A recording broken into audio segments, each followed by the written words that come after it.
Yashodanandana Brajajanaranjana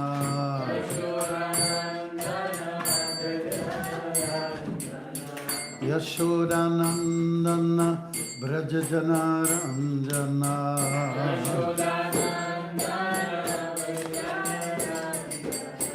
Yamunatira Vanachari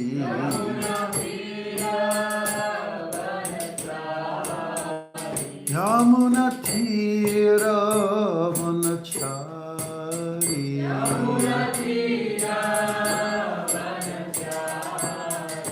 Jaya Radha Madhava Kunja Bihari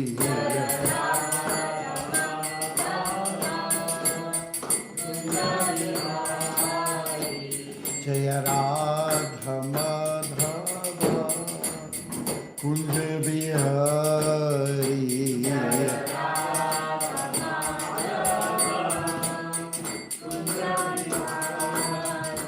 Jaya Radha Madhava Kunja Bihari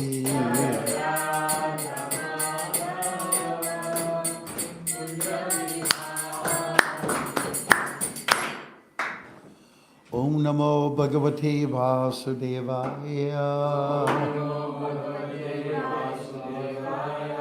Om Namo Bhagavate Vasudevaya Om Namo Bhagavate Vasudevaya How do you spell invocations? For my Lord.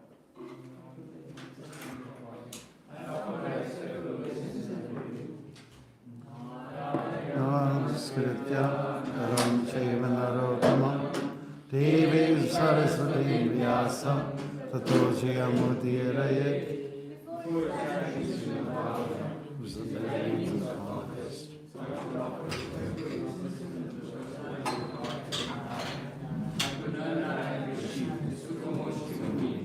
To the goddess of learning, and to the generosity of the author.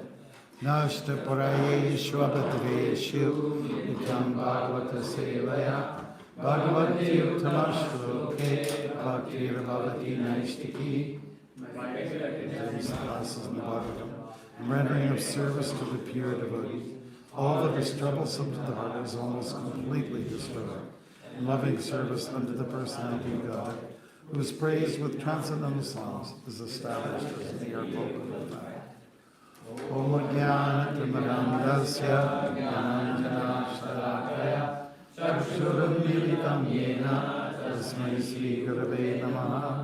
I was born in the darkest ignorance, and the spiritual master opened my eyes with the torch of knowledge. Therefore my respectful obeisances. Srila Prabhupada Ki Jai. Hare Krishna. It's nice to be back with you all. Jai. Thank you for this new version. The invocations is misspelled. Okay, so look like we're going to an inn on our vacation. It's a one N, right? Okay, kind of stands out. Okay, and today we're looking at the Srimad Bhagavatam.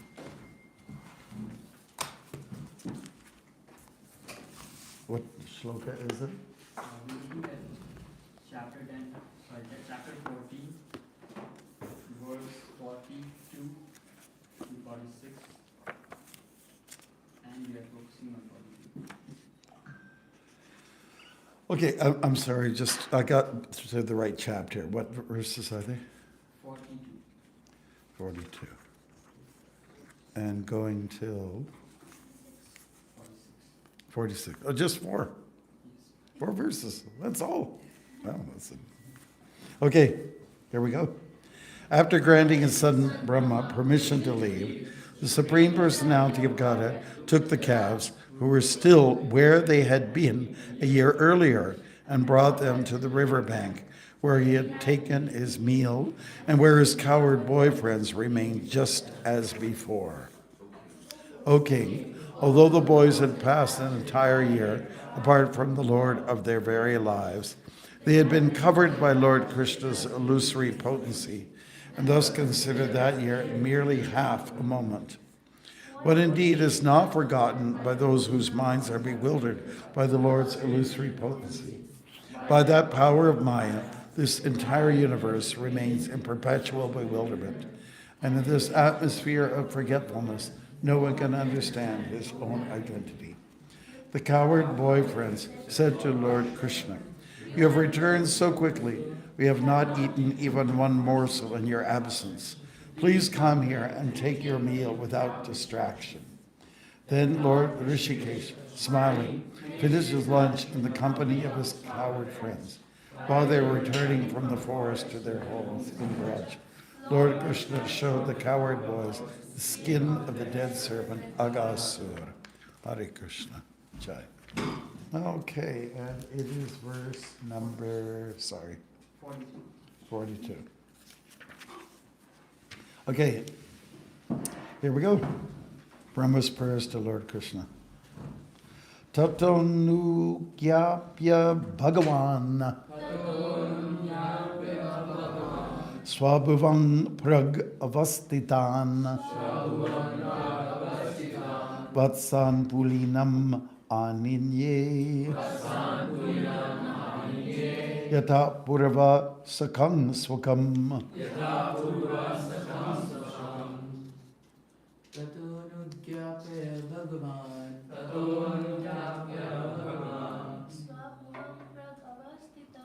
Swabhavan Prabhavasitan Vatsan Pulinam Aniye purva sakam swakam tatonu bhagavan swabhuvan prag avastitan pulan aninye yata purva sakam swakam tatonu bhagavan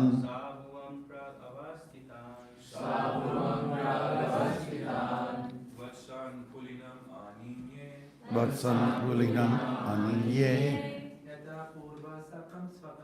yata purvam sakam swakam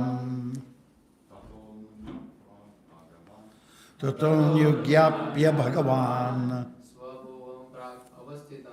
swabhavan prag avastitan pulinam aninye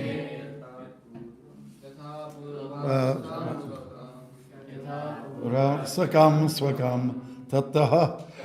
Then anugyapya, giving permission, Bhagavan, the Supreme Lord, swabhuvam, to his own son Brahma, prak, from before, avastitan, situated, vatsan, the calves, pulinam, to the shore of the river, aninye, he brought, yata purva, just as before, sakam, where the friends were present, swakam, his own. Translation: after granting his son Brahma permission to leave, the Supreme Personality of Godhead took the calves, who were still where they had been a year earlier, and brought them to the riverbank, where he had been taking his meal, and where his coward boyfriends remained just as before. Purport by His Divine Grace A.C. Bhaktivedanta Swami Prabhupada. Okay.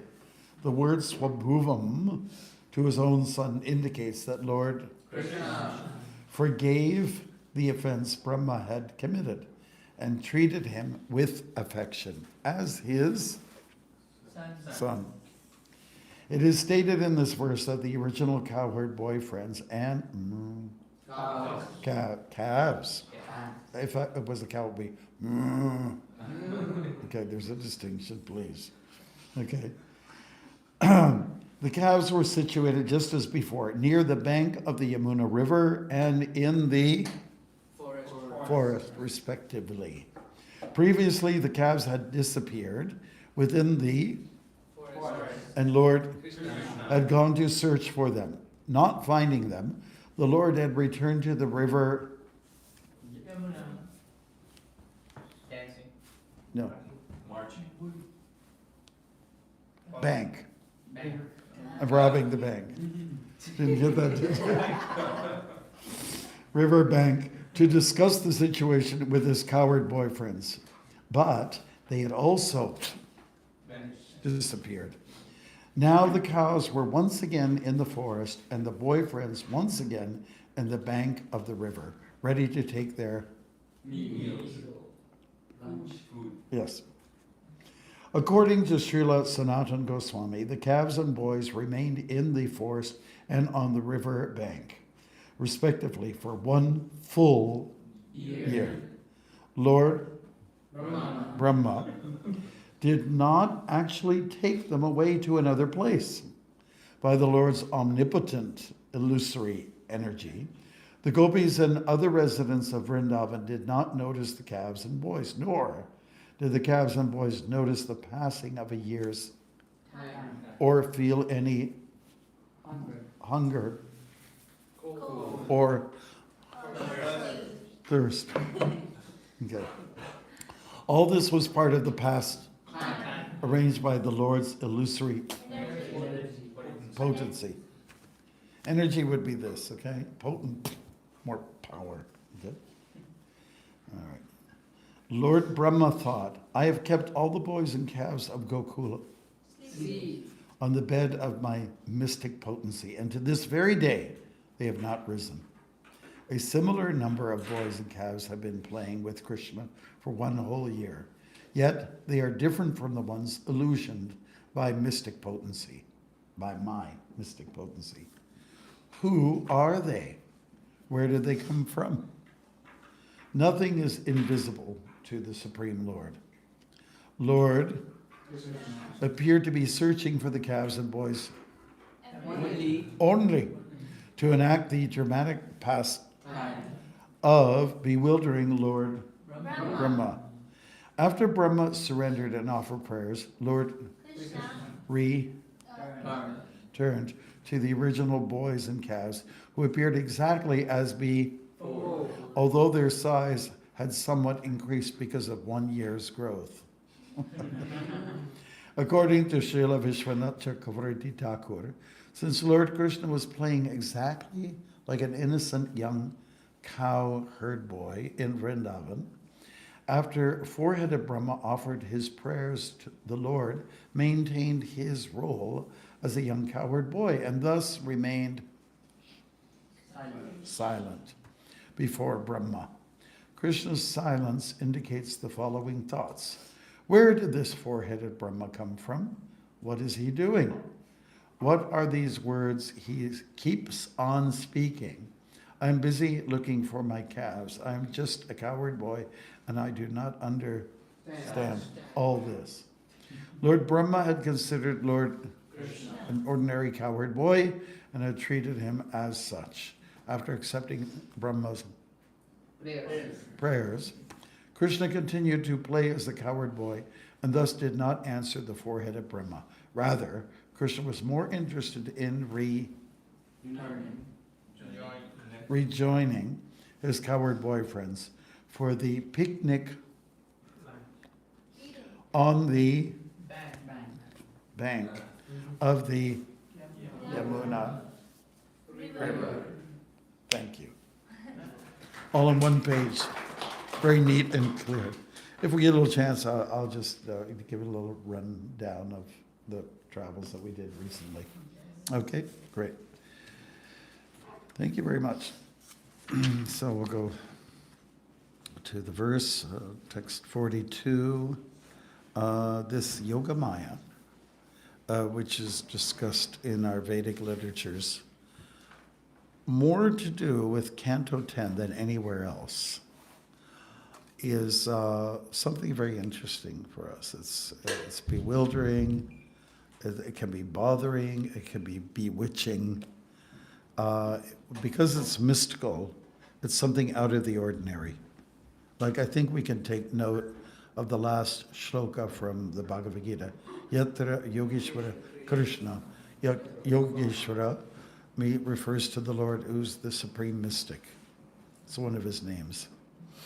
And it means that he has the ability and power to pull the wool over our eyes. You've heard that phrase before. Pull the wool over someone's eyes means you can't really see. And so this Yoga Maya is an incredible energy of the Lord. Parasha Shaktira Vividhaiva Shruyate. That means that there's a lot of energies emanating from the Lord. I think you probably know that phrase, right? Parasha Shaktira Vividhaiva Shruyate. Many energies come from the Lord. And in the Bhagavad Gita, Krishna also says that, chapter 10, that there are many energies coming from him, narrowing it down to matter and spirit, material energy and spiritual energy. But in the middle, there's something else, okay? Yoga Maya also appears sometimes as female, a goddess. Yoga Maya appears as Durga, Subhadra. Yoga Maya appears as sometimes Maha Maya. What's the difference between Yoga Maya and Maha Maya? Well, they both, Maya refers to energy, or like illusion, illusory energy. And there's Annamaya, Pranamaya, Vijnanamaya. You've got that list of Mayas.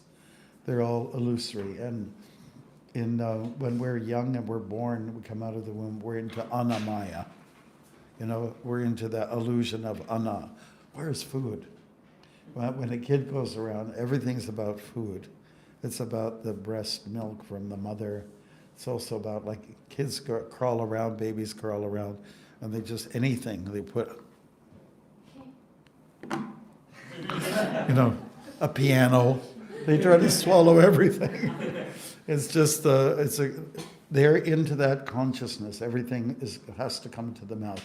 Anna means food, grain, etc. And even though they haven't had their grains yet, right in the beginning, but that's what they relate to. That's the most important thing. When you observe, kittens or cubs or anything like that, they just go to the mother for eating. It's all about crawling to that spot and getting the milk. Which is what mother provides, except for if you're a penguin. Okay, have you studied the penguins? There's a time when the Matachis go for a retreat in Antarctica. They go for a swim. I guess pregnancy was heavy for them. So then the little chicks, what they do is they go, there's something in the dad, something in the beak that they puncture, and then they provide milk while the moms are gone. Isn't that interesting? Yeah. Okay, so everybody knows about mystical powers, and everyone's enthralled by it. They used to have these circuses and freak shows, That was very, very common especially, I think, the 19th century, 20th, early 20th, and when TV came in, circus was almost gone, finished, But people delight in, magic especially, Houdini's work. And when people ask me in my travels at summertime, what do you think is missing? They ask me, magic show. That's what you're missing. And when we were in Saskatoon in the summer, there was a very nice guy, a couple actually. He does the magic. She supports him, the wife. They're a really nice couple from the local area. And unfortunately it rained during the magic, and he couldn't, mystically get rid of the clouds. Okay, there are things that bewilder us, like, say, for instance, Maya has a purpose to bewilder us. And Maya has two purposes. You've probably heard about it. It's pulling and throwing. Pulling us down, the Jiva soul, into the physical world. And that's Krishna doing it ultimately, because we're doing it. We want it. We were persistent to come here, to experiment, you know. And so, as we know, the big fish says, "Are you sure you want to do this?" And the little fish says, "Yes, I want. Can I?" "Yeah, yes, you can." So with reluctance, you know, the yoga Maya comes and pulls the living entity down. And then number 2 covers over the living entity. It's a little bit like snow. It comes down, it gets pulled down because of weight. You know, there's weight, right? It's actually a transformation of rain. And it's amazing, kind of mystical when you see the clouds there in the color of Krishna, you know, blue, gray, you know, and then you can see in the distance where the rain has come down. It's pretty incredible, isn't it? Right? So this is the power of Yoga Maya and Maya in general. I had heard there was one of my friends who lives up in the Collingwood area, and I think most of you know where that is, up by Lake Huron. There was a woman the police found. She was from France, and she was visiting, and she didn't know where she was. When they found her, she was just sort of absent-minded. She didn't know who she was. She didn't know her name. She didn't know where she exactly, any details, even how she got there. We call that amnesia, right? You know, where something strikes you and suddenly you forgot. So it's a kind of a very unnerving experience, wouldn't it be, if you just landed somewhere and you could communicate to some level, but you don't know who you are? Isn't that something? I was traveling also with the bus tour. I was doing that for 10 straight summers in a row. And we'll do it again, starting this year again, restart. And it was Manoram who was running the bus, you know, running the whole program. He and Jayarati, his wife. And he would drive the bus. He would just kind of overwork a bit. And we were in the water. We were in the water in Sobel Beach. Has anybody ever been there? It's like heaven. Heaven. And yet the water is not deep. For those of you who don't know how to swim, you really have to go there. So you go out there for quite a few meters, and it just stays quite low. And it's clean. It's, you know, if you were complaining about snow, that's what it becomes. Those waters in those beaches and those lakes. So stop complaining. And so he was in the water. I remember he was in the water. I was nearby, and he said, "Where am I?" Like he didn't remember the many hours before. He went through some dehydration issue. He had to go to the hospital and everything, you know. But he just didn't remember what he did that whole day. It just went totally blank. So if that gives us some idea of what it means to be under the influence of Yoga Maya, then it gives you a good idea. You're really, let's say, under a spell. So this is the case with all of us. We're under a spell. You know, we think we are whoever we think we are. And it's not who we are. How often is that emphasized? You're not who you think you are. You're not that body. And how many times do we say it and we forget it? All the time. Forget you're not that body.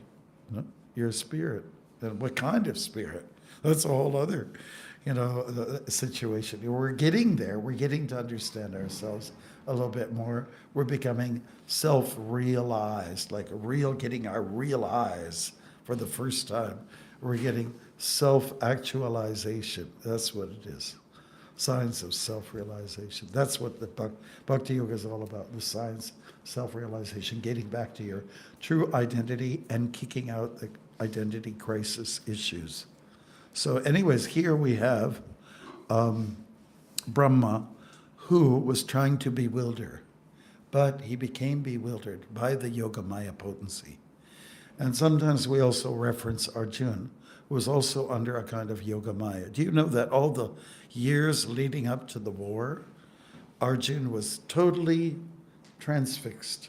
He was totally focused. We're going to be at war. We're going to get those rascals. We're going to bring them down. And my big bro my Yudhishthira, he's going to reign supreme. This was Krishna's wish for this to happen. So as you know, they were in exile for a good number of years, and just right when it came to the point, okay, here it's gonna now, finally, we're going, charge, And then Arjuna said, wait a minute. And it really is a device by Krishna. Have you ever seen a good TV show or something, and then suddenly station break? Then it gives you a chance to go to the refrigerator and get your favorite snack. Okay, station break. Now that I've got your attention, there's a few things we need to discuss. This is the Supreme Personality of Godhead. We need to discuss. You're not that body, You're an illusion. You're thinking everyone is who they are. I'm eternal, you're eternal, all these other kings are eternal. Just get a few things down. You're an illusion, and you're grieving for what is not worthy of grief, and all that. God, Krishna just kind of grabs, slapping. You're an illusion, that illusion is Yogamaya. That's why it comes across as kind of human-like, fact that he is stunned. And why should he be? He was trained, his mindset was like a warrior. Focus, get in there, the battle has to go on. And now suddenly, after so many years of experience, suddenly, I didn't think it was going to be like this. And it all began with Krishna's word, behold. In other words, hold the images. Look, you knew who was going to be your allies, but now look at them. In the eyes, look at them straight, look and see who they really are. There's Bhishma, there's Drona, there's Duryodhana, all his brothers, Arjuna's cousins. So it bewildered him completely. But it gave an opportunity for the Bhagavad Gita to be spoken once again, which had been spoken long before to the sun god, Imang Vivasvate Yogam, chapter 4 from Bhagavad Gita. And then for Manu and Ikshvaku, one of my good friends in Florida, his name's Ikshvaku, and he's a real Brahminical, Miami devotee. Nice. Anyways, we all get bewildered, and it happens quite a lot. And what is it that bewilders us? It's not this sort of like a wand, the magician, boom, and then sparkles come out or something like that. It's simply jealousy. It's lust. It's being greedy. Lust. What roles what were you? Envy. You were envy. And let's see, who else do we have here that was part of that? Who were you? Slightly mad. Yeah. Who else do we have? Okay. Well, you know the characters. We have lust and anger, greed, madness, envy, and illusion. And these are the things that cause the spell, and blocks the intelligence, the buddhi. And when that happens, we're so removed from reality, from the truth. So that this is why there's a need to, be in Krishna's service. I mean, that's the panacea, that's the cure. Be in Krishna's service, do humble acts. Humility brings about truth, right? And pride brings about the opposite, ajnana, lack of wisdom, right? So from a humble platform, enlightenment comes. The light, the bulb gets, the switch is on. But when we are in some kind of illusion, then it tends to put the lights out. And everybody knows one of the worst things that could happen in the course of the day is when you're maybe going to the washroom and you're struggling and your eyes are half open and all the lights are out, and then you stub your toe. Ow! Has that ever happened before? Stubbing the toe. Oh! And then you might curse. Oh, Krishna! Okay. And the Catholics say, Jesus, Mary, and Joseph. For the devotees, it's Brahma, Vishnu, and Shiva. So it's like that. And so it just means you're put into illusion. So just going back to our Leela, our pastime here, it's funny how it plays out. And I've heard many devotees say this is their favorite Krishna pastime. I've heard it from a lot of different people. And I don't know why, it's not mine, but I guess there's something kind of, it's like there's a game here. And I think everybody likes games. Who's playing the game? Number one, Brahma. He's playing some games here. I'm going to play some games with this talkative little boy, Krishna. I'm going to teach him a lesson. But everybody knows Krishna's role in all of this. He's a gamer. He even mentions something about that, and I can cheat. In the Gita, he says, I can cheat. I'm a trickster. I can trickster you. And so that's exactly what he does with Brahma. Brahma, concealed the boys and the calves. And so Krishna's wondering what's going on for a second. Okay, so then he made a duplicate set. And then Brahma, who thought he was bewildering, became bewildered. He said, hey, what's going on here? Wait a minute. And he saw this set of coward boys, and then he saw another, wait, which one is which? And which was the original batch, and all those kind of things. So, yeah, he was totally thrown off. Now, that's what Maya does. Maya throws us off. Yeah. And it's not that it's bad. Like, a snowstorm came, the Arctic vortex came in, and it kind of bewildered all of us. And, I think storms are okay. They really are, because they do, it's like a change. A change is good. Like, I do travel to Hawaii, and people go there, oh, the weather's so nice. Yeah, but it's the same every day, rainbows, sun, and, the weather is just like, never gets too hot, never too cold. And I said, to me, I just have to have drama. Let's change it up a little bit, make it a little more exciting, And that's why, some of us like the seasons, the colors are, it's all orange and yellow, and then in the fall, and then it becomes all white, and then it becomes, and then all the colors come out, the pastel shades come in the spring, it's all light colors, and then it gets to darker colors in the summer, and even the greens are like a soft green in the spring, and then it turns into a hard green in the middle of summer. It even gets kind of boring after a while. So it's all one blob, one green blob, So I think the best seasons are spring and fall. There's some colorations. That's very beautiful. So if you want to have some excitement, join the spiritual world. And Prabhupada's guru, Bhaktisiddhanta, would also make a remark. Someone asked him, how can you put out a publication like practically every day or so regularly?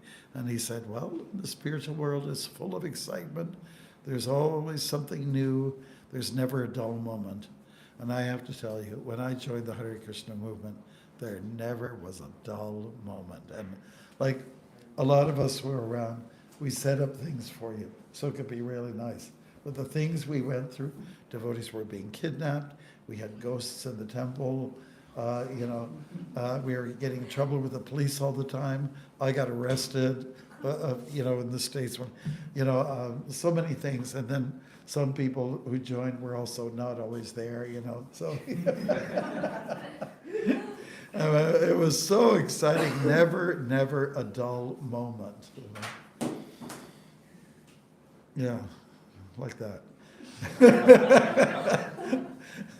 Even Bibi Govinda Swami, when he was here in the summer, he was talking about he was doing some puja arti to Radha Gopinath, and then there was some naked woman that flew, walked in the temple room. All kinds of interesting things. There's never a dull moment, honestly. And even sometimes the preparations that came out of the kitchen were, oh, is this a concoction? Or oh, it came out of my fertile brain.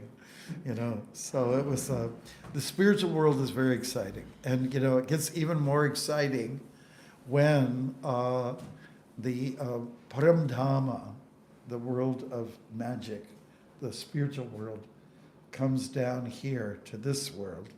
And because here we have something they don't have in the spiritual world. Does that make any sense? Well, here we have asuras. Asuras don't exist in the pure world, in the Vaikuntha Dham.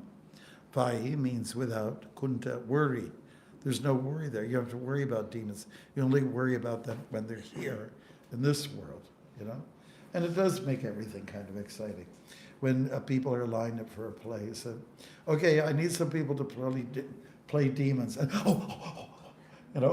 everyone goes, I want to be a demon, I want to be a demon. Wouldn't you like to be Narada Muni or say, no, I want to be a demon. I was an avatar last time. I want to be a demon.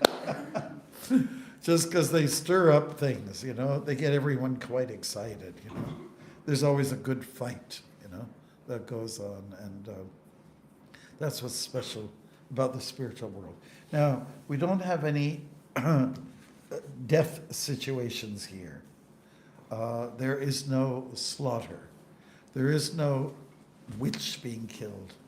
There is no big snake coming in. Of course, there's tied into this is Aghasur. He follows, or he's just prior to this. But there's no blood here in this pastime, to my recollection, unless if one of the boys was running around and they sort of scratched themselves, the blood came out. But there's no blood in this Leela. So but still it's kind of interesting, on a very subtle level. People got, the word is bamboozled.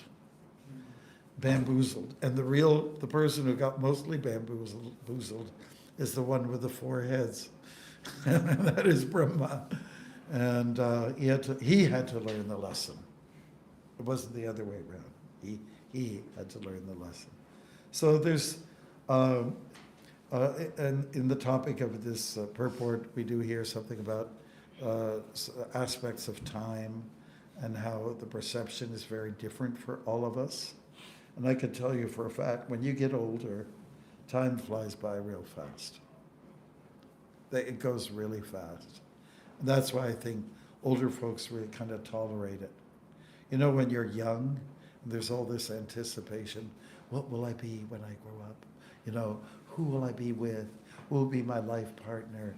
And where will I live? And how much money will I make? All this, hankering stretches out the time factor. But once it's all been done, then everything speeds up, the time factor speeds up. Is that true for anybody who's been around for a little bit? How about you, Karna? An old man, but is that true? That when you're young and you're looking forward to this and that, it takes so long. That's why kids, what they do is they're in the back seat. Are we almost there? That's the famous mantra for kids in the back seat. And a dad who's the driver, shut up. So, they're longing, I want that ice cream.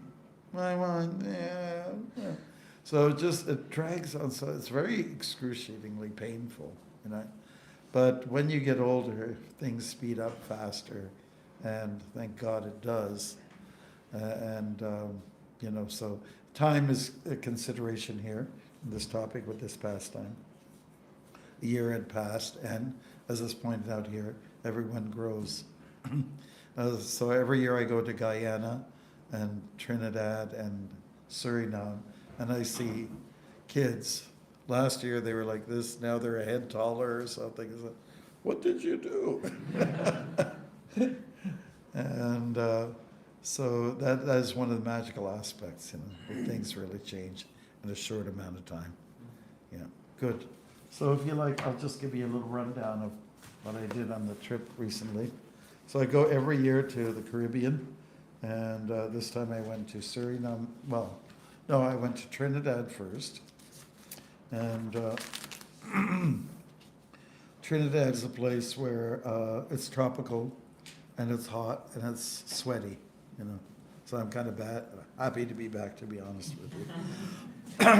And the devotees there are very sweet, they're very nice, and we always go to the beach. There's an amazing beach that we do too. But when you go there, like there's no fun in this material world. They have these sand flies, and they're worse than mosquitoes because when you have a mosquito, it bites and you can do something about it, right? Or you can hear them even. Like Canadian mosquitoes, they they make some noise. Is that right? Yeah. I think the ones in Mayapur don't. They're more quiet, you know. They're a little more trained, I guess. But they have these sand flies. You don't even know they're there until after the fact. And then it's like, the next few days, so the Yatra's doing okay. They need to make some improvements, I would say that. Then after that, I went to Suriname, where it's all people who are brown skinned and they speak Dutch. It's this weird situation. And I did start a walk there 4 years ago, so now I'm going to try to complete it next year when I go. So 20 kilometers a day. You have to start early in the morning. We did go, I did start an area where it's very, a lot of residents there, development, you could say. But then now I'm going more into where the anacondas are and the jaguars and parrots of all kinds and sloths. I can't wait to see a sloth. You know what they're like. Yeah.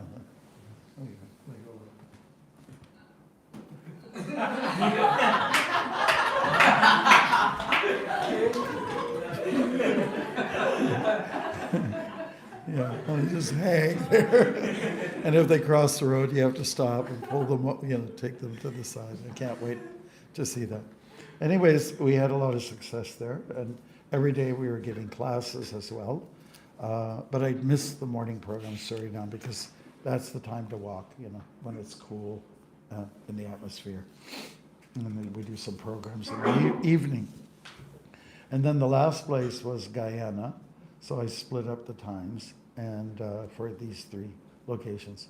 Guyana is a place where they found oil and gas, and the country's going crazy. It's like a boom town, and it's fast cars, and it's kind of a car culture. It's become that, unfortunately. Guyana used to be, when I go there, it was like India, but behind India. Now it's moving way faster than you can imagine. And it's not very pedestrian friendly.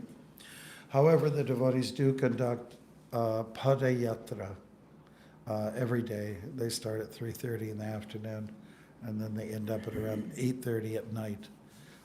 They travel, and devotees are known there as the Haribols, and they make this like burfi, like fudge, and we're known for that fudge. Oh, here comes the devotees, fudge, you know, this kind of stuff. And so every night we'd have a presentation. The devotees are pretty good at doing the kirtan there, bhajans and so on. There's usually a speech, then there's a bhajan, then a speech and a bhajan. Maybe a dance is thrown in there. And so that's how we conduct ourselves. We celebrated our 10th anniversary of the new temple that was built near Georgetown, the main city. We celebrated that on Advaita Acharya's appearance. And, you know, I was telling Vishesh that I did something different. Instead of just giving a talk, I just pulled out one of my poems and I said, okay, I'd volunteer some devotees to act it out. And then we just had we had a blast with that. You know, so you get to know the details of the story, you get to enjoy the rhyme and rhythm of the poem, and then everyone gets the chance to, you know, make fools of themselves in a way, you know. And so that was a lot of fun and something different, entertaining. I find that devotees need to laugh. You can't just be serious. You have to have some lightness and brightness in your presentation. Somebody has to do it. That's why the magic, that's why stand-up comedy or something like that should be part of it all. Yeah. Okay, so we've got a little time left. Jai, all glories to Lord Brahma. He's the head of our sampradaya. So, but he makes some boo-boos here and there. And of course the Lord Krishna and the cowherd boys and the cows and the calves. Did I miss anybody? Yeah, I think we covered them all. And there's the cowherd men and the cowherd women. They're also part of this whole drama.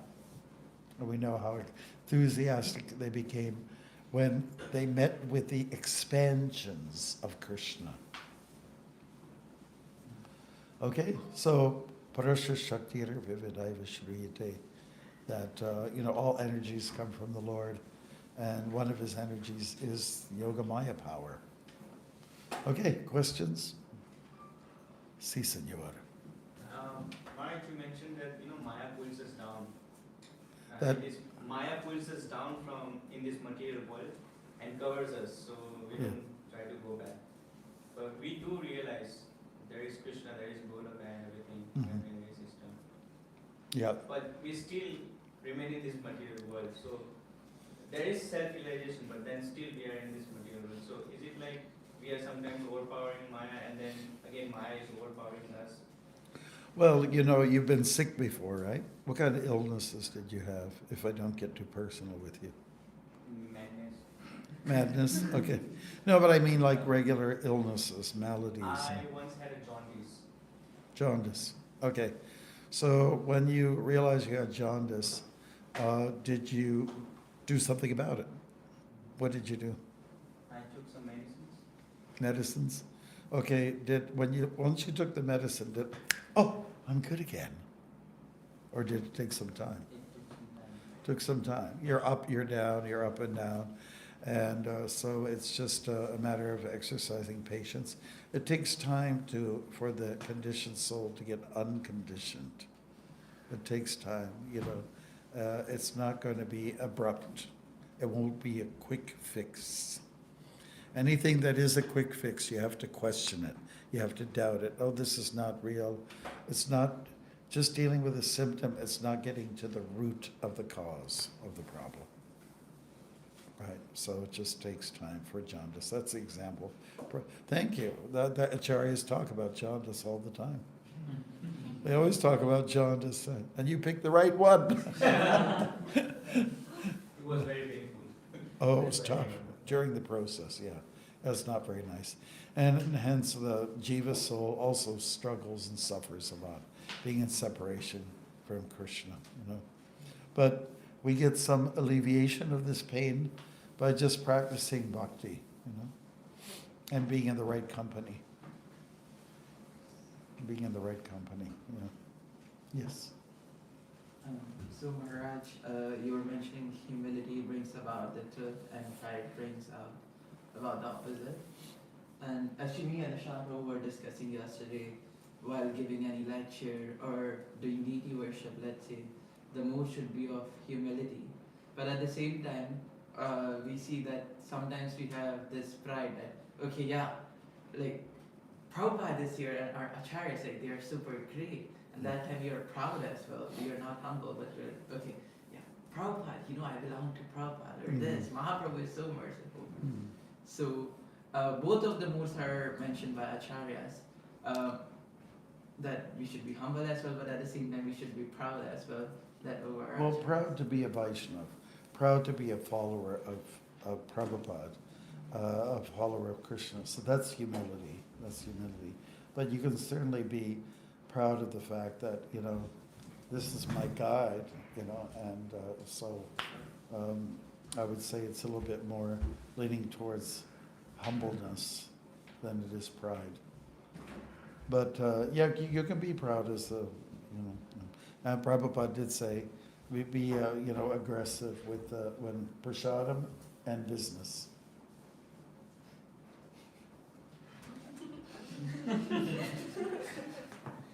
You wrote that down, did you? A lion, one of my favorite things, a lion on the chase and a lamb at home. So if a lion's out there, you have to be aggressive. Otherwise, you won't eat, you'll starve, right? And then, but when you're, after you had your meal, you just be humble. with the kids and the wife. Otherwise, she'll go like this, right? So it's yeah, it's a blend of the two. Proud to be a Vaishnav, but what does Vaishnavism really mean? It stands for humility. I am small before the universe, before the creation. I'm small before the creator. I'm small before the creatures. I'm tiny. Good. And somebody else had their hand. Yes, Ron. Maharaj, you talked about different kind of Maya and Maya, and you were describing some other Mayas too. Mm. You know, all the different types of Maya. Oh, it's in the Bhagavad Gita. You can find Anamaya, Vijnanamaya, Jnanamaya, Vijnanamaya. It's in, just you can look it up on the Bhagavad Gita, the different levels that are there. And it basically, it's different, they're different mindsets, you know. Like when you're Anamaya, it's the lowest level because just thinking about your tongue. When you get beyond the tongue and you operate more, function more from up here, on the jnana level, that means you're advancing. But just like you note that it's yogis and jnanis, they are also in a kind of illusion. They can be stricken by pride, which is what we were talking about here. So you can look it up and then do a little homework and bring it to us tomorrow. All the different levels. Is that okay? Yeah. Yes. The Cherokees, they were proud to live and proud to die. Oh, yeah. So the Cherokees, yeah, I mean, some of our indigenous people in North America, they had pride in their culture. They definitely did some honorable things. They're like warrior-like by nature. Yeah. And for sure, Kshatriya type people tend to be proud. Okay. While you were answering Jiva Prabhu's question, you mentioned that the medicine takes time, so be patient. How can one do that? Sometimes especially you feel a little hopeless also. Mm-hmm. Well, being patient means to honor time, respect time. Krishna says, I am time. So how do you worship time? By accepting the clock ticking away. The sun's coming up and the sun's coming down, you can't rush it. So it's just cool. Tame your passions. Try to be more passive instead of passionate. So it's just a matter of working with time. That's why I feel sometimes that it's nice to worship the deity, Krishna, and so on like that. But it's also important to worship time. And you know how you do that? Just accept the ticking that goes on. Just accept that it's there and it's going to have its duration, and just try to work with it as opposed to against it. Just embrace it. Embrace the time instead of fight the time. Just like, somebody's in a car and they're going high speed, and be way above the speed limit. And it just means you're not honoring time properly. And there's always disaster from that. There's always disaster. I mean, Yudhishthira, like when Arjuna was prodding him on, okay, let's go, let's fight, let's go. We deserve this hour, this should be our land. And Yudhishthira goes, now is not the time. Just now is not the time. So we learn a lot from Yudhishthira in terms of accepting God as time. And in regards to that, we should always be on time for everything. That's how you worship time, by being on time. Try to tell certain communities that. Especially any place where they come from a warm climate, they're never on time. But when you come from those places which are influenced by where they make all the clocks, then they're always on time. We had one GBC chairperson who said, okay, you know how they are, Germans. Okay. You will get what he said. He was saying, you have 10 minutes and be on time. It's very un-German to not be on time. And I think Prabhupada liked that about the British too, that the influence, to be on time. That is one way to really honor Krishna. So in our community, if we're always late for all of our programs, it doesn't sit well. It doesn't mean we don't respect God in the form of time, isn't it? So now it's time to exercise. It's time to exercise. Okay. Well, thank you very much. And just have to make that change.